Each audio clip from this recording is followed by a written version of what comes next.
کرم استاذ محترم اور محبان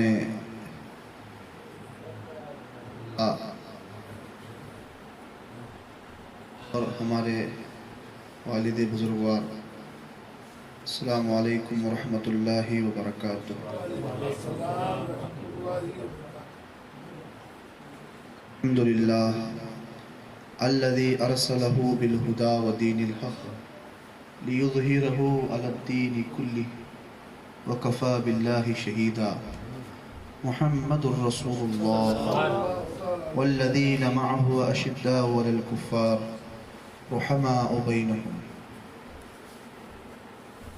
الصلاة والسلام علی سید الثقلین امام الحرمین جد الحسن والحسین علی آلہ واصحابہ الفائزین المکرمین، اما بعد۔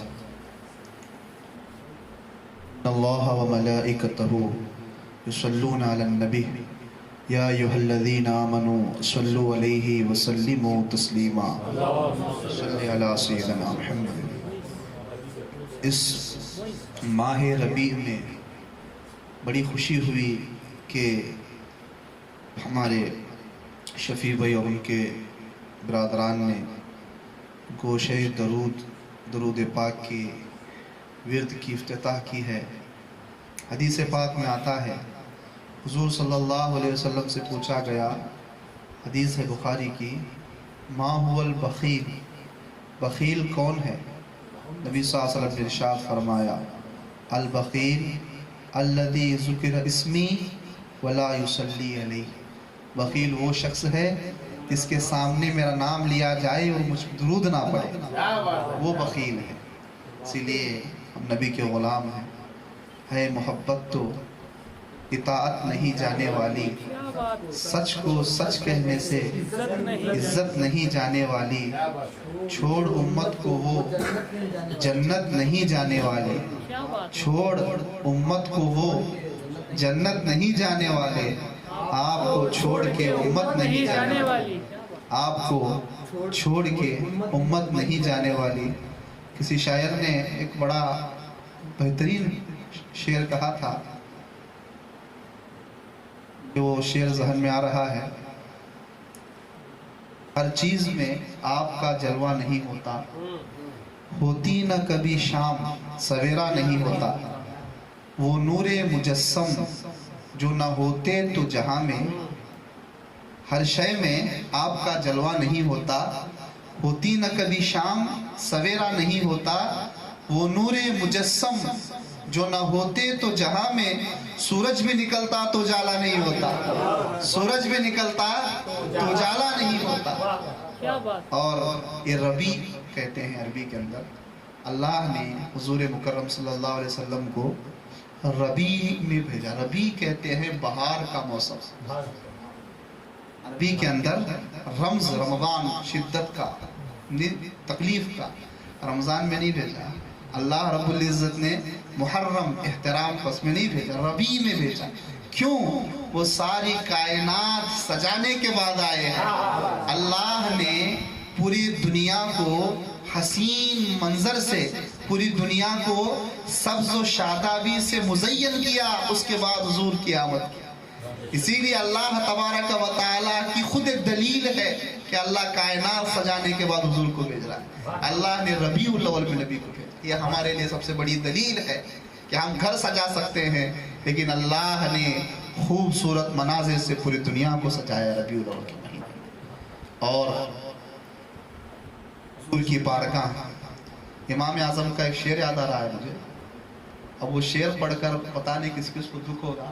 آپ نے کہا پوری عمر کیا ہے باغیوں کے ساتھ میں نے کی ہے۔ وہ شعر سنیے گا ساتھ، حضرت امام اعظم کا شعر ہے۔ امام اعظم نے کہا ہے، جب وہ مدینہ شریف سب سے پہلے گئے، ان کا شعر ہے، یا سید السادات، کیا لفظ ہے؟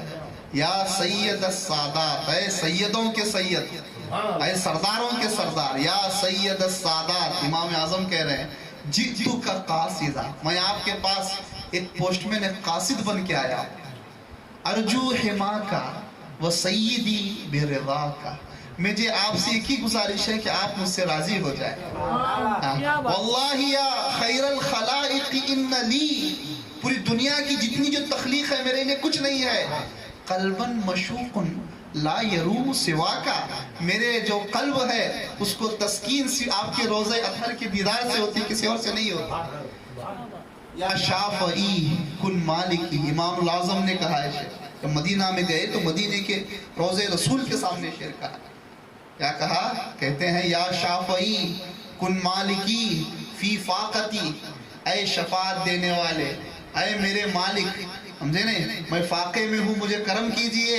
انی فقیر فی الورائی ہنا کا، میں بڑا مالدار بنتا ہوں لیکن میں آپ کے سامنے فقیر. فی الورائی ہنا کا یا سید الساداتی جئتک قاصدا. مجھے بھی وہ تمنا ہوئی. پچھلے سال میں نے اسلام پور کے ایک ماتیہ محفل میں جہاں پہ سر وغیرہ تھے وہاں پہ ایک شعر سنا تھا. سامنے گنبد خضرا ہو لبوں پر ناتے، سامنے گنبد خضرا ہو لبوں پر ناتے، اس میں میلاد کی شب ہو تو مزہ آ جائے، اس پہ میلاد کی شب ہو تو مزہ آ جائے. تو وہ شعر پہ میری عجیب کیفیت ہوئی تھی. اللہ نے، حضور نے وہ بات سنی. آج الحمدللہ میلاد کی شب میں سرکار کے بارگاہ میں کھڑے ہونے کا، روضہ رسول کے سامنے کھڑے ہونے کا موقع دیکھ رہا ہے. اور میں ضرور یہ مجلس کو اس سرکار کے بارگاہ میں یاد کروں گا.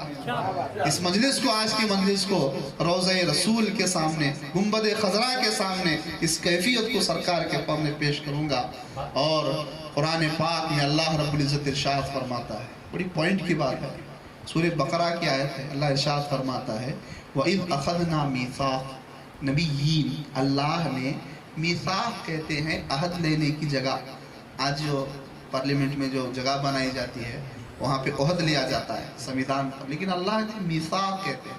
وَإِذْ أَخَذْنَا مِيثَاقَ النَّبِيِّينَ، اللہ نے نبیوں کی میثاق بلائی. نبیوں کا کیا ہے؟ ایگریمنٹ کرنے کے لیے، نبیوں کے عہد لینے کے لیے، وعدہ، پختہ وعدہ لینے کے لیے نبیوں کو جمع کیا. ایک پوائنٹ کے بعد ہے، اللہ تعالیٰ جب آدم کے سجدے کے لیے فرشتوں کو جمع کیا، لیکن فرشتے کے اندر غدار نکلا، فرشتوں کے اندر ابا واستکبر وکان من الکافرین. لیکن اللہ نے کسی وہاں پہ صرف نبیوں کو بلایا، کسی کو نہیں کہا. سب سے پہلے تمام روحوں کو جمع کر کے کہا الستو بربکم، کیا میں تمہارا رب نہیں؟ قالو بلا، انہوں نے کہا سب ہے. لیکن تمام روحوں کو چھاٹ کر کے صرف و صرف انبیاء کے روحوں کو جمع کیا. اللہ ارشاد فرماتا ہے عالم ارواح کے اندر وَإِذْ أَخَذْنَا مِيثَاقَ النَّبِيِّينَ لَمَا آتَيْتُكُم مِّن كِتَابٍ وَحِكْمَةٍ، ہم نے آپ کو کتاب اور حکمت دونوں دی. ثُمَّ جَاءُكُمْ رَسُولٌ، پھر تم میں ایک رسول آئیں گے. اس کو کہہ رہا ہے اللہ تعالیٰ، نبیوں کو کہہ رہا ہے. نبیوں میں کون رسول آ سکتے ہیں؟ اللہ تبارک و تعالیٰ ثُمَّ جَاءُكُمْ رَسُولٌ مُصَدِّقًا لِمَا مَعَكُمْ، جو تمہاری کتابیں ہیں اس پہ سائن لگانے والے، اس پہ مہر لگانے والے وہ رسول ہوں گے. جب کوئی چیز ہوتی ہے، لکھا جاتا ہے، اس کے بعد کسی کے پاس سے پیش کر کے جب سائن دی جاتی ہے تب وہ کامیاب ہوتا ہے. لیکن اللہ فرماتا ہے، آیت دیکھیے گا، اللہ فرماتا ہے تمہارے کو ہم نے کیا کیا؟ کتاب دی، حکمت دی.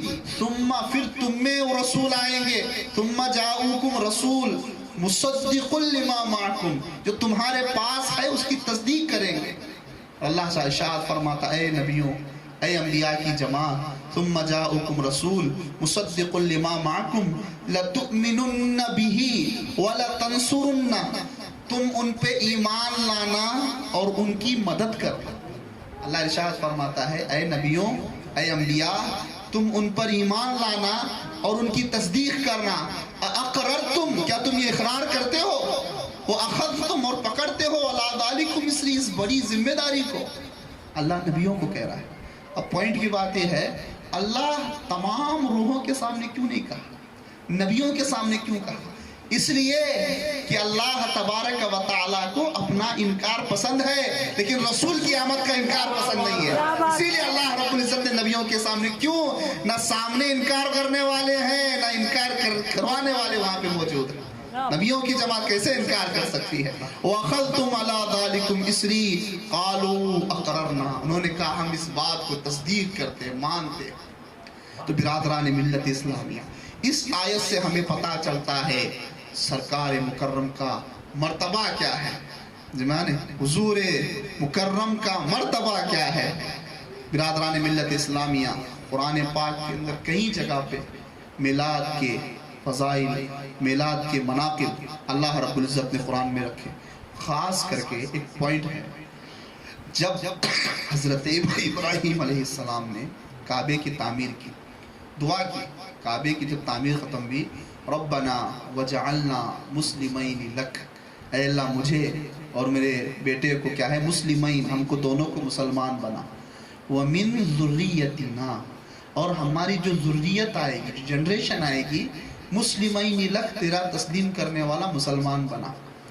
اور اس جگہ پہ دعا کرتے ہیں ربنا وابعث فیہم رسول، اے اللہ اس رسول کو اس میں مبعوث فرمائے، حضرت اسماعیل کی نسل میں، ربنا وابعث فیہم رسول مصدقا، فرماتے ہیں جو نبی کو تو نے حکمت اور قرآن دیا ہے، اس نبی کو حضرت اسماعیل کی نسل میں تو کیا ہے، اب مزوری مانگ رہے ہیں حضرت ابراہیم، کس سے؟ اللہ سے۔ مزوری کیا ہے؟